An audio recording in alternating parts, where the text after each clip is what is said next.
Under 8 minutes to go in LMP2 qualifying.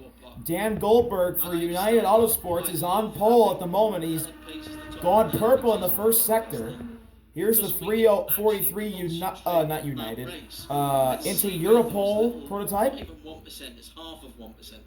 as well as the 37. For this race in particular, when it expands go across the line. Lineups throughout the field, you look at the star caliber of Got the George going up to 6 for crowd strike. Dan Goldberg is half a second faster than the lap he just put down. A 1:48 is his pole lap. What's this lap going to be as he's coming across the line right now? It's a 1:40.179. He's gained 0.6 of a second. Naveen Real for Era Motorsport goes to second, but he's quickly outdone by the Brian Herta PR1 LMP2 that's driven by Ben. He's a half a second behind Goldberg. You don't have this, Chris. We don't have it now in the WEC, but we do have it at Le Mans. And Dan Goldberg's going quicker again. He's fastest in the first sector once again. He's 58 1/1000ths of a second faster at the moment. In the world's top class of motor racing in endurance racing. Where do they learn? Here's the Inter Europol 43, driven by Jeremy. As Inter Europol has expanded to 2 cars, we got a replay and a moment for Jeremy Clark into turn 1. He goes a little wide. Locked up the brakes and went wide, and Jeremy, nearly went on the grass again. He didn't do this race last year. He joined the team at Sebring and promptly won on debut. Oh yes, that's right. Well remembered. How do you forget? That was so impressive to join a team and go and win. Certainly one of the toughest endurance races on the planet. There are a few that can make that claim, and Sebring certainly is on the short list. But Jeremy's working his way into the banking of turns 1 and 2 on the big Daytona track. He currently sits 5th. Here's the Pratt Miller 73, Chris Cumming along with the 99 Gold AO Racing prototype. That's driven by the owner of the team, PJ.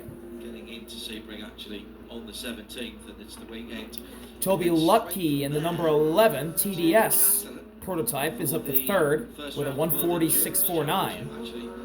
Naveen Real goes quicker, but still nearly a second behind Goldberg, who also improved his lap by 5 1/1000ths from a 1:40.179 to a 1:40.174. Right now, obviously, Dan Goldberg's got to be the favorite for pole position here in this year's version of the Rolex 24 here in LMP2. Jeremy goes to second for Inter Europol, a 1:40.604. Notwithstanding that sideways moment in turn 1 and a bit of Michelin rubber laid down coming out of the... Dan Goldberg heading back onto the track. His teammate for United Autosports, Phil Fair, just ran a personal best in the first sector, but he's 7/10ths down from Goldberg's pole time. That's another story for another day. But half a second clear of the rest of the field. 4.5 seconds, and boy, does this number 22 United car and Dan Goldberg have pace in the daytime, but 24 hours is a different animal compared to a 15-minute qualifying session. As here's the Gold AO PJ. He's faster. He ran a purple middle sector. What has he got here? Across the line, the reigning champs go to the top again. First one in the minute 39. It's a minute 39.960 for PJ. And he gets a little loose off of turn 1. PJ Hyatt in the all-gold spike. What a lap by PJ Hyatt. Championship winning all-gold livery. Oh, we got loose again. Really loose again. Oh boy, he's fighting the car big time out of that first chicane. And he's still going quicker. Out of the international horseshoe and actually Phil goes to 9th as we focus on his teammate, Dan Goldberg. Let's see if he can go faster. He's about 2/10ths behind PJ. Far away from danger, I should add. And he is faster than PJ. As Jeremy for Inter Europol, he goes quicker by 8 1/1000ths of a second. He runs a 1:39.952. So PJ at the top for all of a couple of seconds. Jeremy Clark by 8/1000ths of a second. PJ's running slower. Dan Goldberg was quicker than Jeremy's lap. First sector, he's within a tenth or so. Gave up some time. Ooh, I thought PJ was going to overshoot the Le Mans chicane. He made it through, but he lost a ton of time in the middle sector. He's over a second behind. Dan Goldberg is 91,000ths of a second slower than his lap. Amazing stuff. Top 3 within 0.2 of a second. Get your phone out now and put it on the stopwatch mode and see if you can start and stop the PJ across the line. He will not improve. 2 seconds behind. Whoa, big moment. He goes wide into turn 1.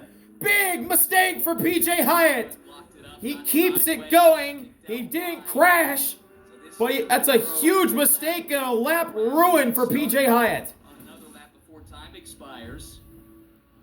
Just got it wrong going into turn 1, locked it up, went left, and had to go off into the runoff. Big correction there for Hyatt. Going first, isn't it? The back end just giving up in the middle of the corner. But again, that's a I wonder if that is where the wind catches the back of the car as well that way, and it's pushing it around. Now across the line, here's Jeremy, 2 seconds slower than his pole time, and he's going wide. He goes wide into turn 1. He just went straight off into the runoff. Exactly the same place. It's a theory worth consideration, certainly. Interesting. Jeremy Clark and PJ Hyatt, the top 2 in qualifying right now, make big mistakes in turn 1. Now the question is, can he get back to the stripe to start another flying lap? Dan Goldberg definitely will. He's going onto the back straightaway, heading toward the Le Mans chicane. He went a little bit faster. He's now into the 140's range.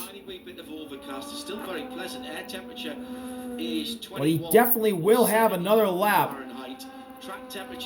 barring if he's going quicker on this one, to try and pass Jeremy and get pole position that he had for most of this session. 45 seconds.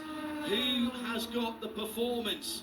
Daniel Goldberg. Here comes Dan Goldberg coming to the start-finish line. He'll have 28 seconds. This is his final lap. He does not improve. Here he goes into turn 1. Dan Goldberg, he makes it through turn 1. Ooh, with a little sideways moment at the exit. We got a car slow in turns 2 and 3. Really slow. I think that was John Ferrano in the tower LMP2. Dan Goldberg looks quick. He's on what will be his last lap now. There's PJ in the gold car, the gold prototype. He's going out of the infield section as the checkered flags are out in the era motorsport. Naveen Rao has spun around, and now he's stuck in the middle of the track. He's going to back up. Thankfully, there's no one near him. And Naveen Rao, just like Ben Keating earlier on, spun at the exit of the International Horseshoe. He's back going. He's got it pointed, and there he goes. But the best he will do is 7th, as into the Le Mans chicane goes PJ. He didn't want to cause a red flag is he would have lost any fast time. Into turn 3 for PJ. 8/1000ths of a second behind Jeremy for pole. It doesn't look like he's improving. He's half a second behind out of sector 2, and he's going to box. That's it. PJ's not going to get pole. It's looking good for Jeremy. He just has to hold off Dan Goldberg and Ben. Who was that? That was the Francois Perraudot car, I think. George Kurtz has improved and pulls himself up to 8th position, but he's a second away here.